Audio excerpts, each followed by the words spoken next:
Слушнав дека си тажен, си загубил верба, си станал лажен. Затоа јас сум тука за тебе, да знаеш јасно колку си вреден.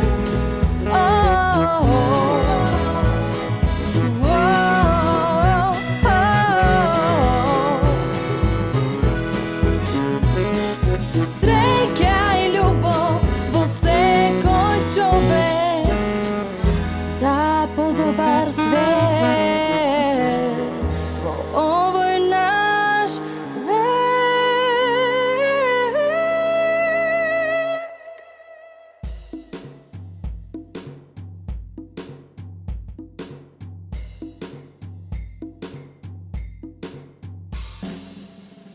Дали сте се заинтересирале за подлабоки и суштински теми? Дали сте предпоставиле колку е важно како се храниме? Дали спортувате, пеете, танцувате?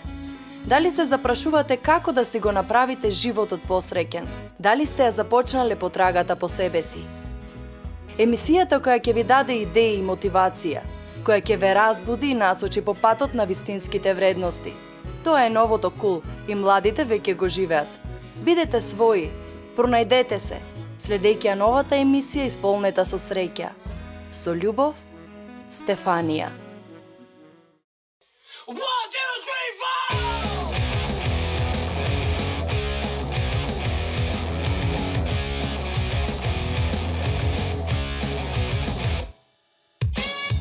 It was 1992, a year with present. She was born, baby, to this world to represent. She was running, baby, trying to find true love. Then she went up, down, hoping to get it, maybe. Then she sings all night long. Then she screams to stay strong. To find true love isn't easy, baby. Hope you'll get her this day.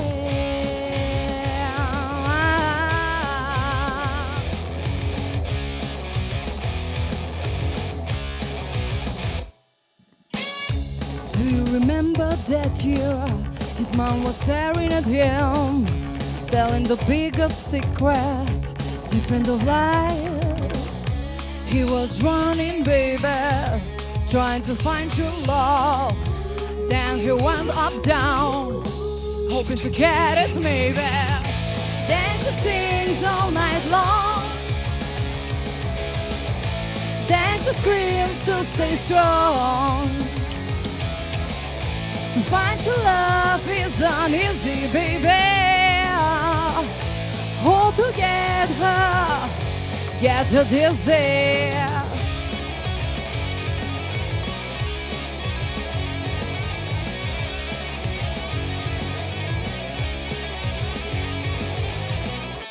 Then she sings all night long. Then she screams to stay strong. To find true love isn't easy, baby. Hope you'll get her dizzy. They knew one thing, they'll catch the stars. They knew one thing, they'll catch the stars. They knew one thing, they'll catch the stars. They knew one thing, they'll catch. Then she sings all night long.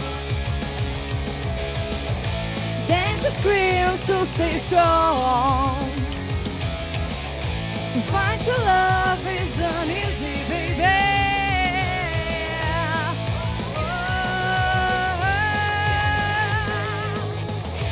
Then she sings all night long. Then she screams to stay strong. Find your love isn't easy, baby. Find your love, find your love, find your love.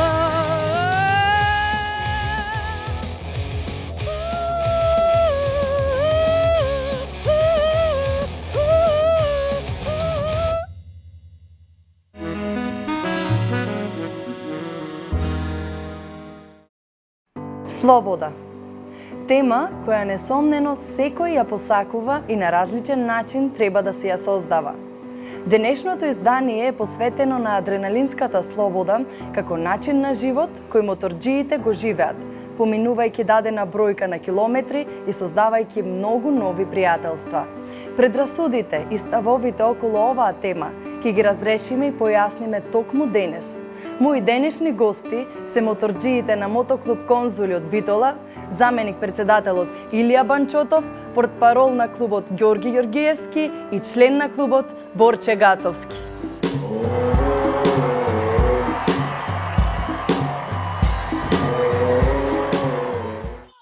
Епа, добре ми дојдовте во мојата емисија, која, како што споменав предходно, сака да зборува за слободата, затоа што вие всушност сте представници на еден мотоклуб кој секако има за цел да ја покажува слободата на некаков начин.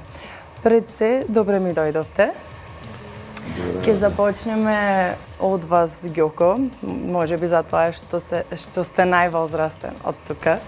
Добро вечер, највозрастен. Па, на која возраст сте всушност тука сите?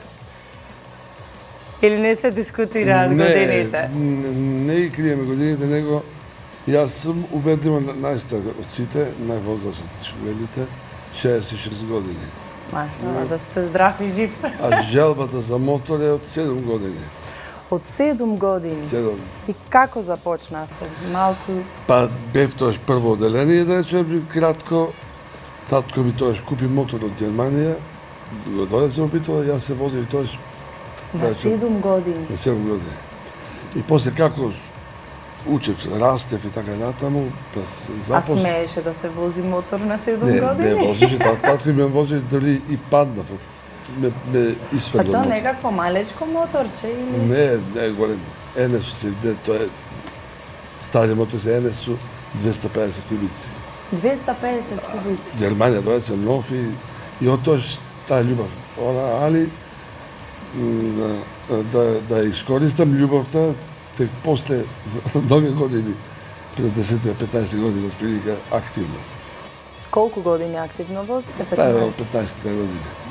Епа вака, кажете ми ја вашата приказна околу клубот Конзули, затоа што нели ние како битолски град заслужуваме да имаме едно такво име, моторџиско име тука.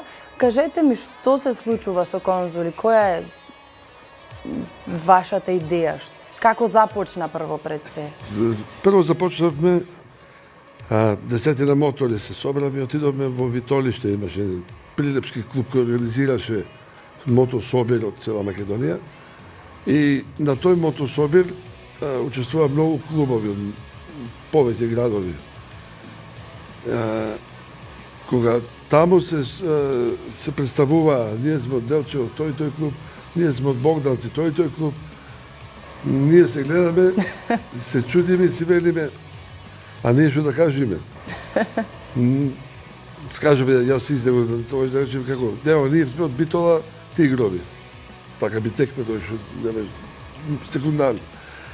Заврши таа церемонија и после да не речем дека скоро да си степаме целија, како не ни е срам, таков град.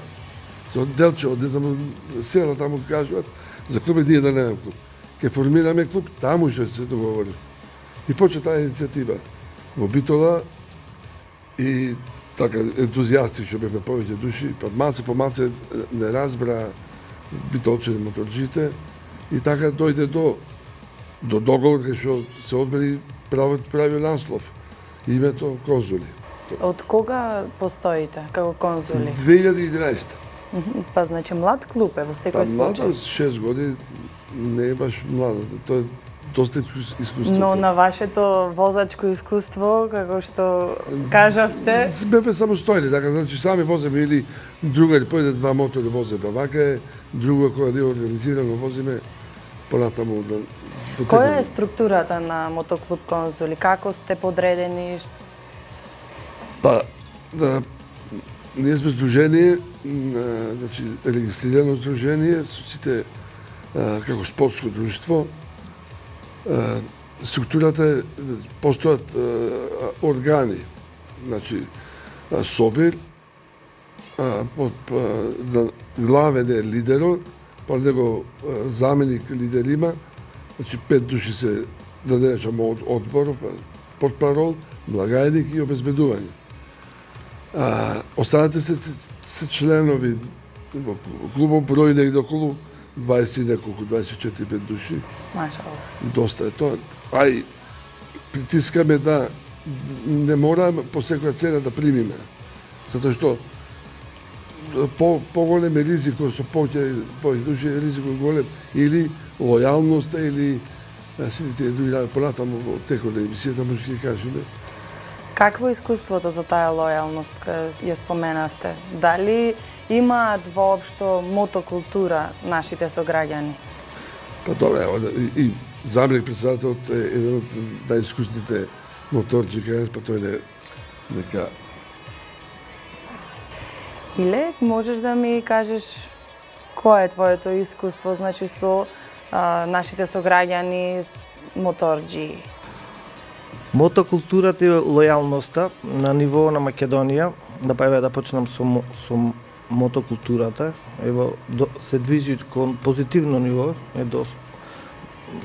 јас сум среќен што има, на пример, денес во почетокот во Македонија, на пример, имаше помалце како организација на мотособири, да речам негде од 2008 година почна да се движи кон поголема насока. Например, имаше 2-3 собири на ниво на Македонија, интензивно почна да се движи нагоре, откако почна да се отвори сајтот мотори.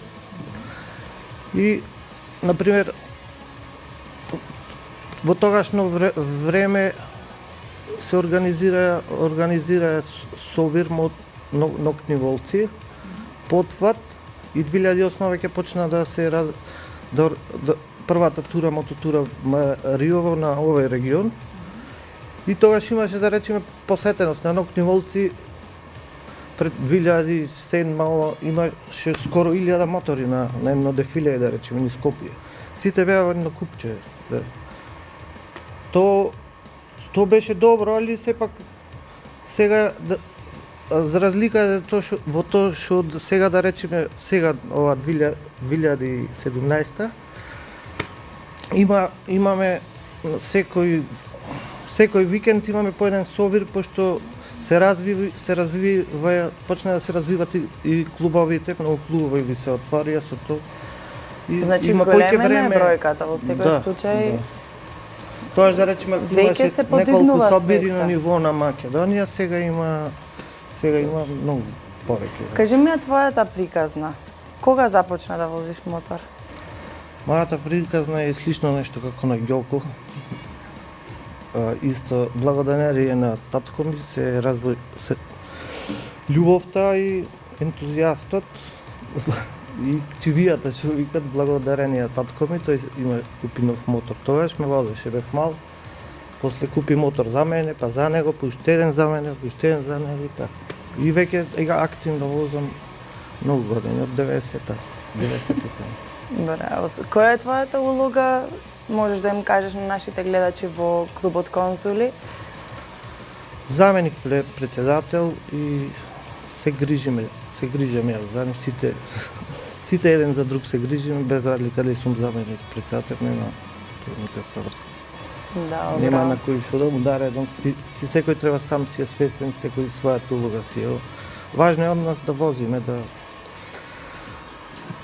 да организираме манифестации, да помагаме се што може. Во позитивно смисло. Добро, ме интересира Борче, неговата приказна, да ни ја раскаже како член на мотоклубот. Како член или како почнав да возам? Па како член на клубот, која е твојата улога прво, затоа што зборувавме за клубот, а потоа ти кога започна да возиш? Па јас како член на клубот, како и сите членови ние допринесуваме за клубот. Зависи, имаме ние поставил некои задачи, пример, напред, тоа треба да се направи одредено и секој задолжено секоја задача си има пример. Зависи за турата кога ќе одиме на тури, за средување во клубот кај што ни се просториите, такви работи. Од кога си член ти на А конзули? јас сум 4 години член на конзули. А од кога возиш? Кажи ми тоа е да приказвам. Мога да приказна 10 на години, прв мотор автоматиче со педала. И од тогаш наречам А сега возиш Сега возам Honda 1800 кубици чопар. 1800 кубици. 1800, да. Тоа значи дека можеш слободно да си патуваш низ Европа. Па патуваме, да. Се договараме Дали сега правите такви тури, да?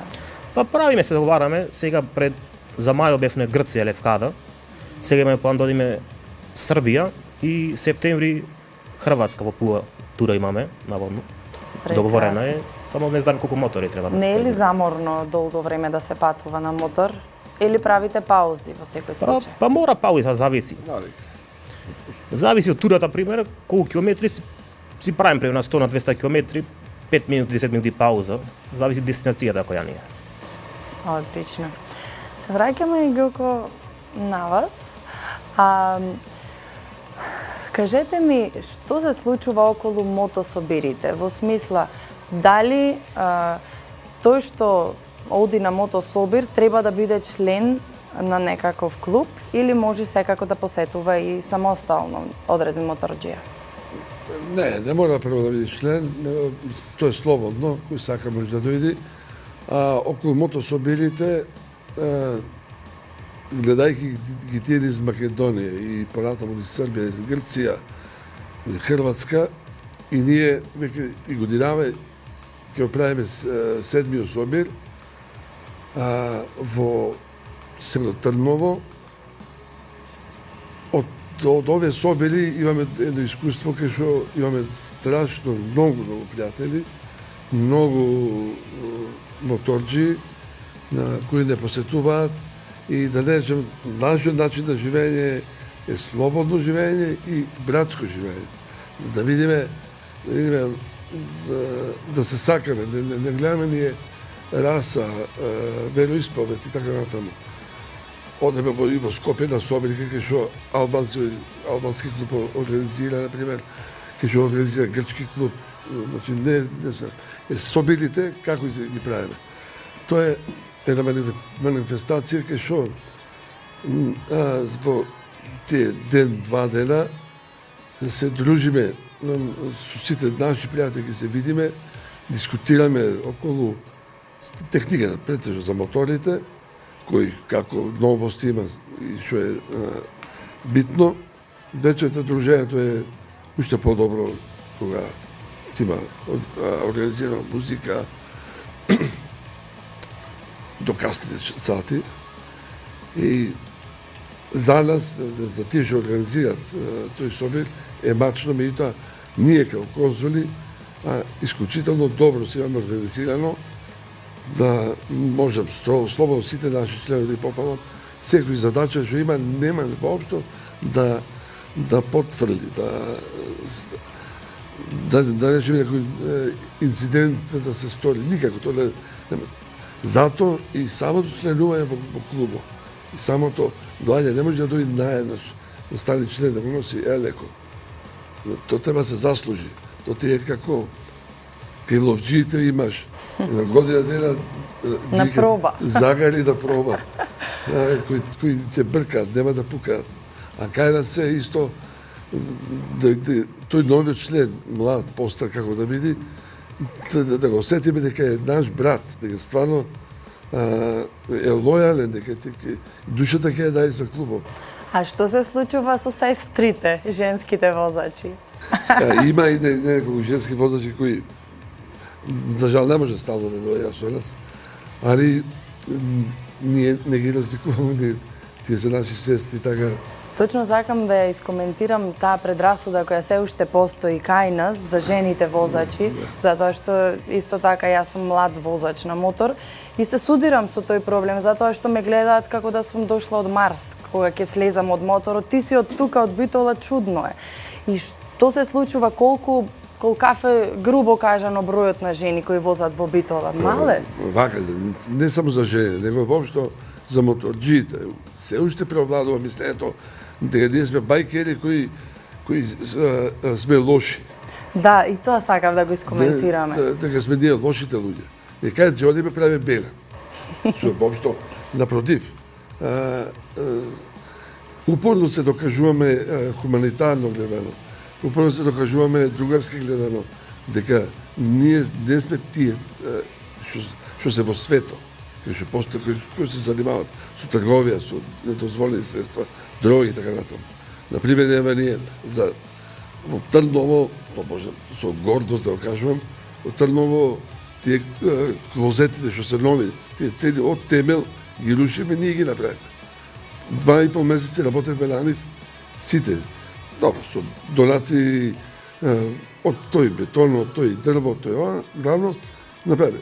Имаме последна манифестација кај што низ пелагониските села, неколку села на најсиромашни фамилии, преку градоначалници научивме кои се тие, но однесовме поклони во вид на прехранбени производи, па да не ви кажам што имаше дече таму, кај што нема видео чоколадо. Зборам на низ цела Пелагонија. И такви работи. Од детски градинки и така. Од каде дошла таа искривена слика за моторџиите? Можеби тоа е некој амерички филм што Точно. на телевизијата се прикажува на таков начин. Точно. Видите, имаш многу филми со моторџи, што се со бајкери. Филмот ќе прикаже, например, доаѓа на бензинска пумпа, сите мотори доаѓаат, си танкираат бензин, влегат во таа сам постој што е, си земат што точно треба, чоколада, виски, да останете работи, и се заминуват. И како дојдат тимата? Дека дојдат бандити, да направи аршум, а ние то не можеме да помислиме. Немаме шанси. Јасно. И ние всушност и како народ сме малку поинаку воспитани. Во нашиот клуб поголовно. Ако малце има ексцес, значи не прво од основни работи. Не азелка цигата, нема да возиш. Да, кажете ми за тоа со правилата и прописите, колку гледате да ги пазите? Премногу. Ако пред да тргнеме на некој место, дестинација кај што треба да одиме, прво детални преглед на сите да имат обавезна основна опрема. Прво кациги, нараквици, вентијаги, со налактици, со тие работи, заштити. Второ, дали моторите им се исправни. Трето, нема шанса некој да се пробни, да нема возачка, например. Така, не дојде пред така. Или не тргна колоната воопшто. Објаснете ми како сте распоредени кога возите. Тоа не го споменавме. Па, имам бројки. Сите си знаеме бројките. Например, број 1 вози лидеров, број 2 замеников, број 3 сум јас, Боро, например, обезбедува последен вози. И стално така.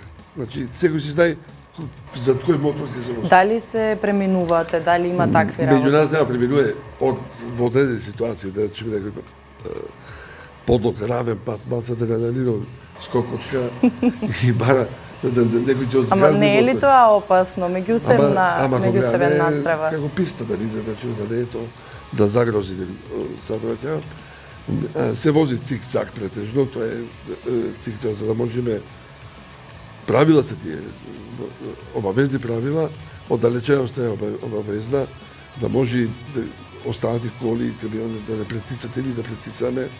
Така да, ево, до овој момент, до кај што сме отишли, ниеден, ама баш ниеден инцидент. После милиона другарство се гледа, кај што еден да ја креде раката, сите застануваат. Дури не се изврши проверка што е проблемот. До сега сме многу задоволни, мислам, од сите. Колку души сте возеле најмногу до сега? Па, да, 20, 24... Сите заедно? Сите заедно.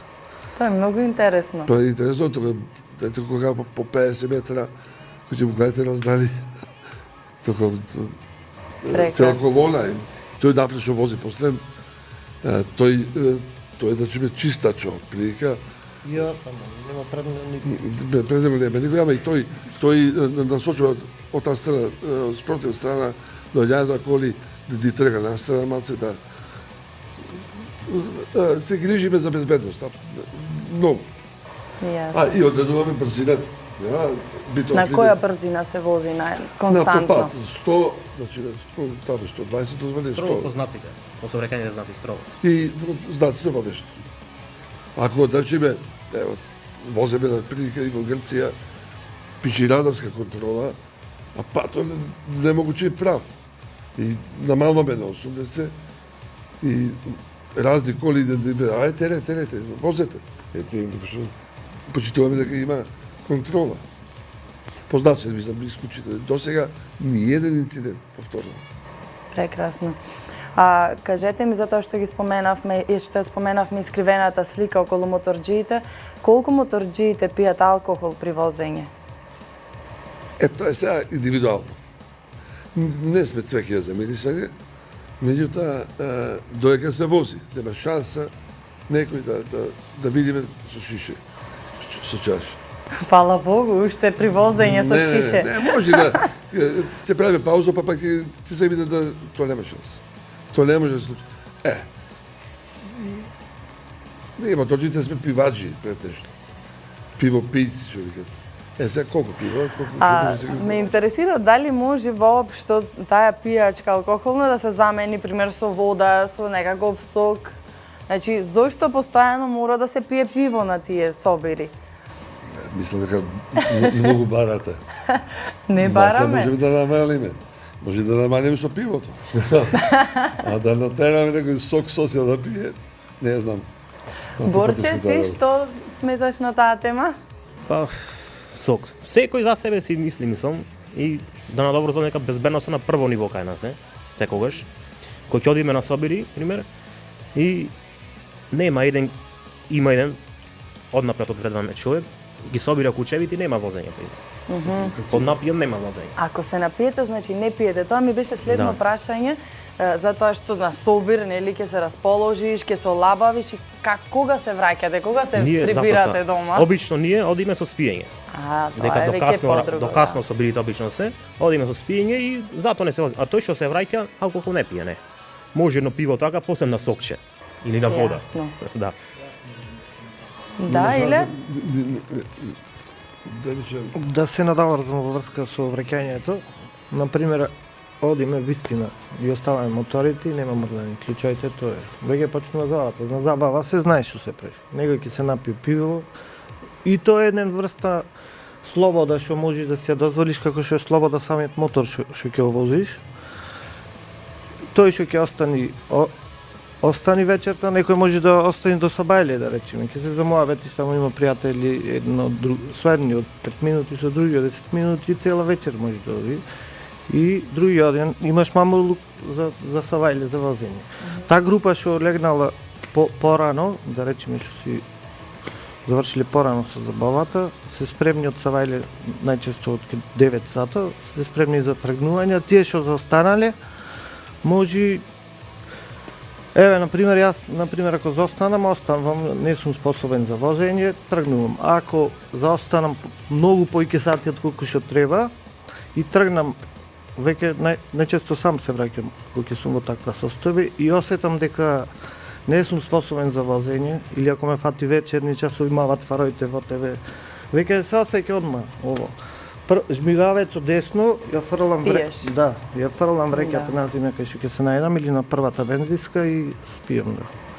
Ќе отпијам 2-3 сати или ако сум во град, спијам и на клупа и не ми е гајле. Ги потпирам ноцете на мотор и тоа е веќе една врста слобода. Како што разбирам, сите тргнувате заедно, ама некако тоа враќањето тешко е за назад заедно.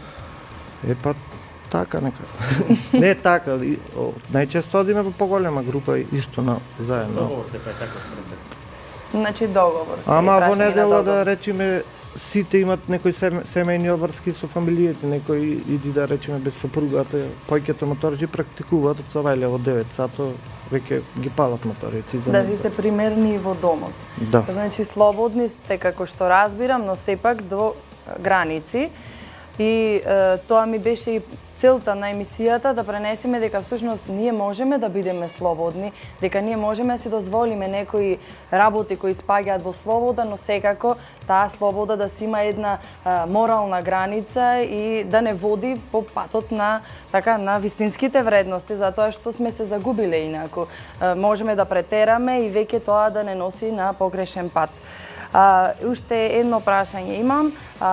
Дали се одбира типот на музика на самите собери? Затоа што јас како музичар секако ме интересира дали јас ако отидам некаде ќе се отрујам од некаква музика или ќе се чувствувам убаво. Дали се одредува типот на музика? Обавезно. Тоа е многу битно, затоа и подпредседателот главен и одговорен уредник за таа страна се бира. Знаете, рок-н-рол не е во душата. Музиката не да обавезно е да ја одбираме него, внимаваме да биде добра, сакаме на сите да му биде добра. Нема тука сега да речеме некој, како да кажам, Турбофолк? Турбофолк, не, во главно бе рокер. А сите сте рокери кои возите или си има по некој скриен турбофолкер? Сега, значи, за бајкерите тоа важи, нас чавката ни озеде паметот. Така да ни е. Ние или сме рокери и бајкери или не сме. Точно така. Тоа е. Прекрасно. Ви благодарам секако на гостувањето, но пред да ви испратам, ќе ви испратам со музика, затоа што завршивме со музика. Повелете мојот албум Ретроперспектива. Секако дека ќе се најде по некоја рокерска песна и оваа песна всушност која ќе биде во емисијата е точно во ваш стил и по ваш вкус. Вие, мои драги гледачи, се надевам дека ќе се опуштите можеби и ќе ве инспирираме на овој начин и можеби некој ќе земе да полага за возачка, за мотор и се надевам дека жените ќе се инспирираат поготово да започнат да возат мотор, затоа што секако треба да се подигнува веќе свеста за мотокултурата. Не само во Битола, секако во Македонија.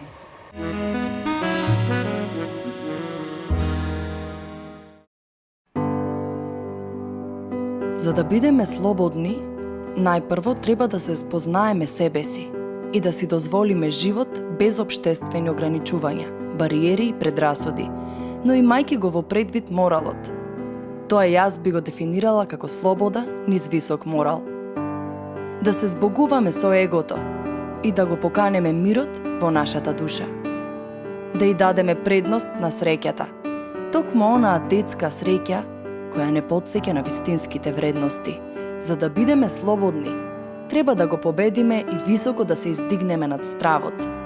Да веруваме дека доколку не се водиме со конфликтна логика, сме под Божја заштита. Откако се соочиме со двете страни на животот и го допреме дното, како благодет доаѓа духовното просветлување наречено среќа. За да бидеме слободни, треба да се задоволиме со малку, затоа малку еден ден да стане многу вредно. Да избегаме од материјалните канџи на денешницата, за дури тогаш да станеме најбогати на целиот свет. За да бидеме слободни, треба да постигнеме баланс на телото, душата и духот. За да бидеме слободни, треба да учиме и да истражуваме, за да можеме да споделуваме и да просветлуваме. За да бидеме слободни, треба да се водиме според вистината и без да стравуваме, гласно да ја говориме.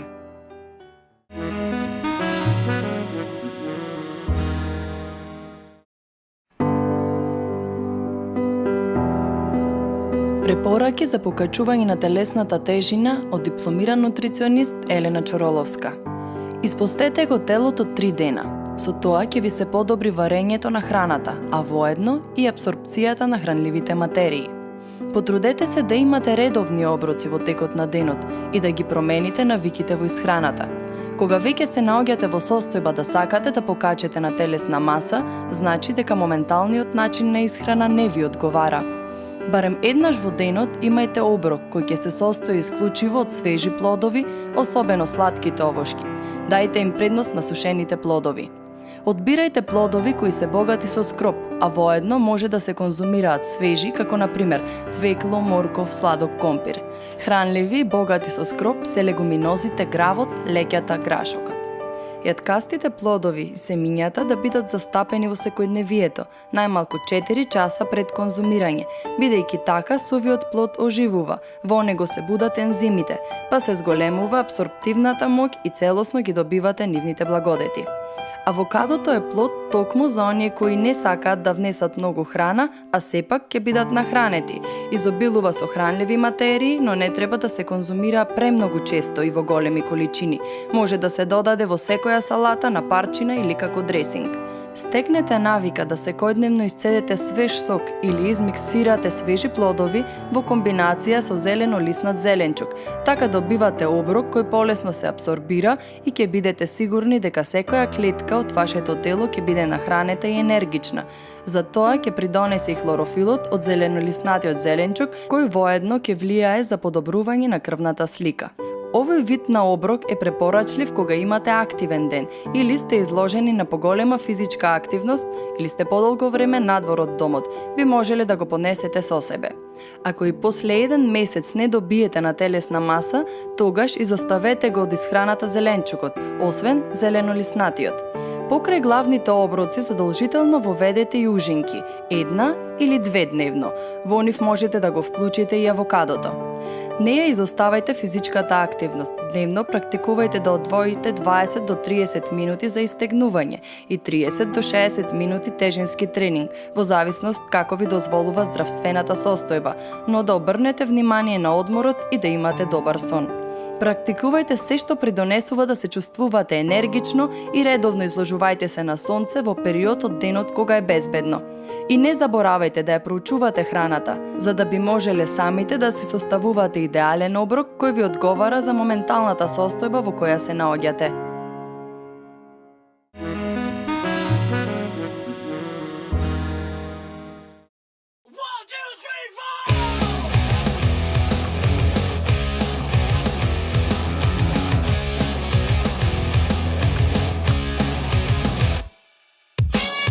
It was 1992, a year with presents.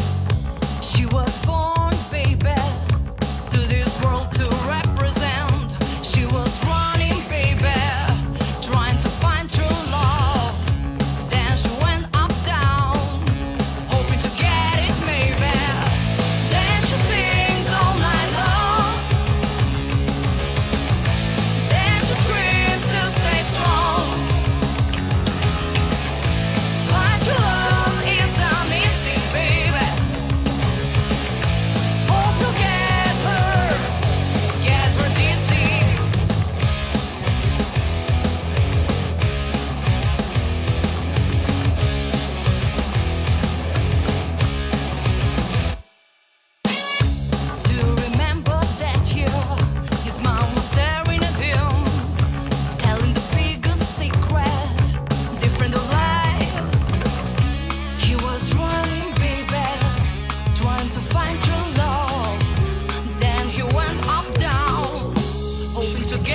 Да ја подигнеме свеста и да немаме предрасуди кон жените возачи на мотори. Адреналинот може да биде проблем и кај младите кои го користат за себе докажување. Тој дури може да биде и штетен по живот. Слободата понекогаш треба свесно да се контролира за да може да се постигне нејзиниот вистински ефект. Со љубов, вашата Стефанија.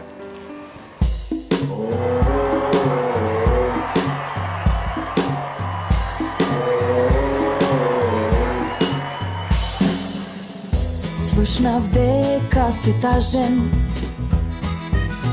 си загубил верба, си станал лажен.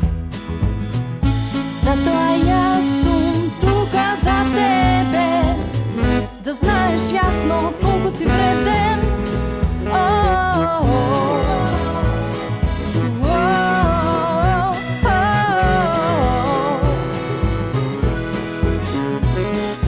Среќа